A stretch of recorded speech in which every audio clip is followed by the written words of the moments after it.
ఆసరా పథకం అక్రమార్కులకు అనుకోని వరంలా మారింది. గ్రామీణ ప్రాంత ప్రజల అమాయకత్వాన్ని ఆసరాగా చేసుకుని అందిన కాడికి దండుకుంటున్నారు. జిల్లాల విభజన కూడా వారికి కలిసి రావడంతో పేదలకు అందాల్సిన పెన్షన్ సొమ్ములతో జేబులు నింపుకుంటున్నారు. సిరిసిల్ల జిల్లాలోని మారుమూల గ్రామం మానాలలో జరుగుతున్న పెన్షన్ మాయపై హెచ్ఎంటీవీ గ్రౌండ్ రిపోర్ట్. ఆసరా పథకం తెలంగాణ ప్రభుత్వం ఎంతో ప్రతిష్టాత్మకంగా ప్రవేశపెట్టిన పథకం. దివ్యాంగులు, వృద్ధులు, వితంతువులను ఆర్థికంగా ఆదుకునేందుకు తీసుకువచ్చిన స్కీమ్. ఒంటరి మహిళలకు కూడా ఈ పథకం కింద డబ్బులు అందిస్తోంది. సదుద్దేశంతో సర్కార్ ప్రారంభించిన ఈ పథకం అక్రమార్కులకు వరంగా మారింది. ముఖ్యంగా గ్రామీణ ప్రాంతాల్లోని కొందరు కేటుగాళ్లు ప్రజలను మోసం చేస్తున్నారు. జిల్లాల విభజన తరువాత తలెత్తిన సాంకేతిక సమస్యలను అండగా చేసుకుని అడ్డంగా దోచేస్తున్నారు.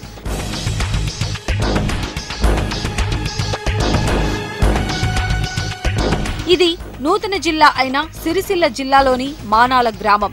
మేజర్ పంచాయతీ అయిన ఈ గ్రామం కింద మొత్తం 17 తండాలున్నాయి. గతంలో నిజామాబాద్ జిల్లా కమ్మర్పల్లి మండలం పరిధిలో ఉన్న ఈ గ్రామం జిల్లాల విభజనతో సిరిసిల్ల జిల్లాలోని రుద్రంగి మండలంలో చేరింది. ఈ గ్రామ పంచాయతీ పరిధిలో మొత్తం 500 మందికి పైగా లబ్ధిదారులు వివిధ రకాల పెన్షన్ల జాబితాలో ఉన్నారు. అయితే వీరిలో అధిక భాగం నిరక్షరాస్యులే కావడంతో ఇక్కడి అధికారి పక్కా ప్లాన్ ప్రకారం వారి డబ్బులు కాజేస్తున్నాడు. లబ్ధిదారుల పెన్షన్ సొమ్మును తన సొంతానికి వాడుకుంటున్నాడు.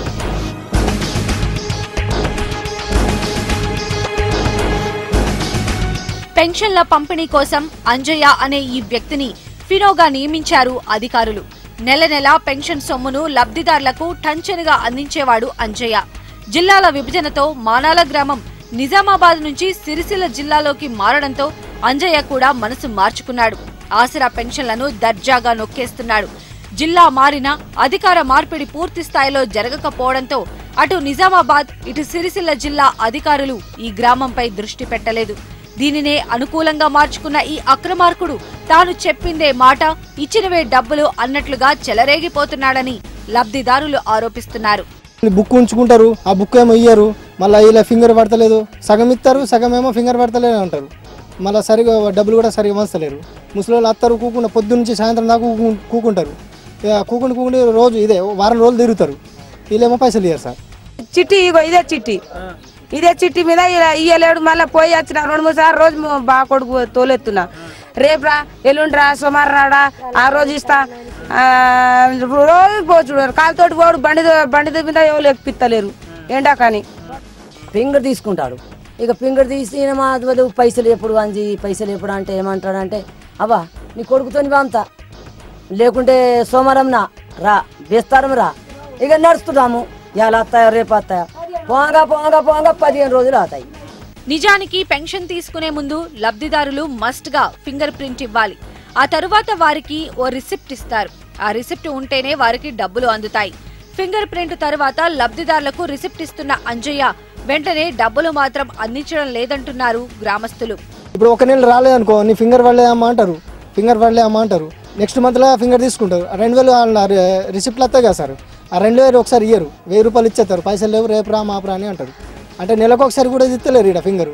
ఎవరు పట్టించుకుంటారు? ఎందుకంటే ఇప్పుడు ఉపాధి హామీ పైసలు చేస్తున్నాం. ఇట్లా కొట్టినామంటే వెంటనే మాకు స్లిప్ వెళ్ళినప్పుడు వెంటనే డబ్బులు ఉంటేనే స్లిప్ తీయాలా. డబ్బులు మనం స్లిప్ ఇస్తారు, 2 నెలలు అవుతుంది, 3 నెలలు అవుతుంది, అప్పటికే నంబర్ అని మార్చిపోతుంది. అప్పుడు ఏంది కనపడతలేదు, ఇక్కడ డబ్బులు ఏడా ఉన్నాయి. ఇప్పుడు లబ్ధిదారులనే కాదు, తనను ప్రశ్నించే అధికారులను సైతం ఇతను ఖాతరు చేయడం లేదు. డబ్బులు రాకపోవడం వల్లే రిసిప్ట్ ఇస్తున్నానని చెబుతున్నాడు. ఆసరా అవినీతిలో మునిగిన అంజయ్య అధికార దర్పాన్ని చూపిస్తున్నాడు. అధికారులు ప్రశ్నించినా సరే తనను ఎవరూ ఏమీ చేయలేరని కాలరెగరేస్తున్నాడు. దాంతో అధికారులు కూడా ఈ అన్యాయాన్ని చూస్తూ ఉండటం తప్ప తామేమీ చేయలేమని చేతులెత్తేస్తున్నారు.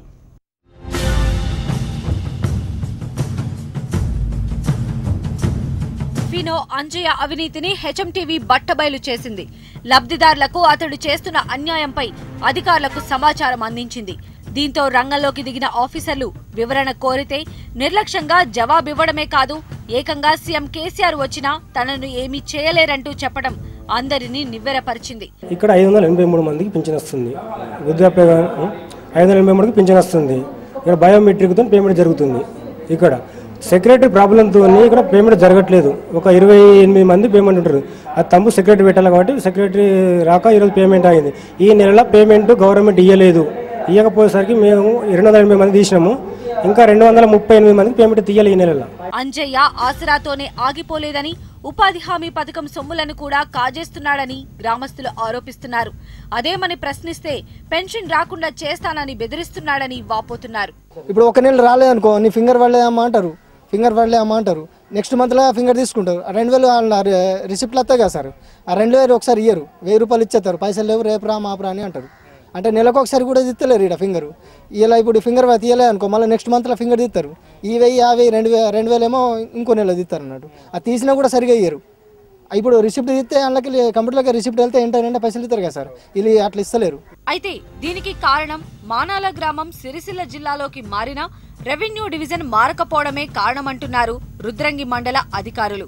అందుకే స్థానికుల నుంచి ఎన్ని ఫిర్యాదులు వచ్చినా ఏమీ చేయలేకపోతున్నామని, అటు నిజామాబాద్ జిల్లా అధికారులు కూడా దీనిని పట్టించుకోవడం లేదని వాపోతున్నారు. దీని మీద నేను చందుర్తి ఎంపీడీఓ గారితో మాట్లాడి, తర్వాత కమ్మరిపల్లి ఎంపీడీఓ గారితో మాట్లాడే ప్రయత్నం చేయగా వారు స్పందించినందున వచ్చిన దరఖాస్తులన్నింటినీ నేను రిజిస్టర్ పోస్ట్ ద్వారా కమ్మరిపల్లి ఎంపీడీఓ గారికి తగు చర్య తీసుకోవాలని, వాళ్ళకు పెన్షన్ అందే విధంగా చూడాలని కోరుతూ ఉత్తరం రాయడం జరిగింది.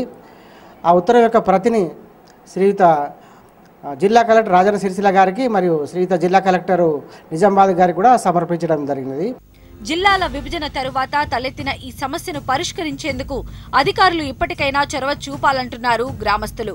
ప్రభుత్వం ఇలాంటి అక్రమార్కుల భర్తం పట్టాలని డిమాండ్ చేస్తున్నారు.